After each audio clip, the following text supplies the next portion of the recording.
5 വർഷത്തിനിടെ ഒമാനിൽ നിന്ന് 195 ഇന്ത്യക്കാരെ നാടുകടത്തിയതായി ഔദ്യോഗിക കണക്കുകൾ. ഇന്ത്യൻ വിദേശകാര്യ മന്ത്രാലയം രാജ്യസഭയിൽ സമർപ്പിച്ച കണക്കുകളിലാണ് ഇക്കാര്യം വ്യക്തമാക്കുന്നത്.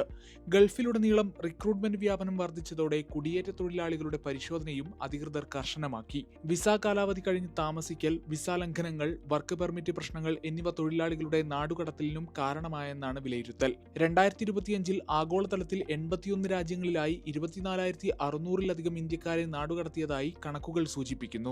GCC രാജ്യങ്ങളാണ് ഇതിൽ മുന്നിൽ. സൗദി അറേബ്യയിൽ നിന്ന് മാത്രം 10,884 പേരെ നാടുകടത്തി. അതേസമയം ഒമാനിൽ 1,16,840 ഇന്ത്യൻ തൊഴിലാളികൾ ബ്ലൂ കോളർ ജോലി ചെയ്യുന്നതായി ഇന്ത്യൻ വിദേശകാര്യ മന്ത്രാലയത്തിന്റെ കണക്കുകൾ വ്യക്തമാക്കുന്നു. നിർമ്മാണ മേഖല, വീട്ടുജോലി, പരിചരണം, മറ്റ് തൊഴിൽ മേഖലകൾ എന്നിവയിലായി തൊഴിൽ ചെയ്യുന്നവരെയാണ് ബ്ലൂ കോളർ തൊഴിലാളികളായി കണക്കാക്കുന്നത്. ഗൾഫിൽ ഏറ്റവും കൂടുതൽ ബ്ലൂ കോളർ ഇന്ത്യൻ തൊഴിലാളികൾ ജോലി ചെയ്യുന്നത് സൗദി അറേബ്യയിലാണ്. സൗദിയിൽ 6,95,269 ഇന്ത്യൻ ബ്ലൂ കോളർ തൊഴിലാളികളുടെ എണ്ണം. തൊട്ടുപിന്നിൽ UAE, കുവൈത്ത്, ഖത്തർ എന്നീ രാജ്യങ്ങളുമുണ്ട്.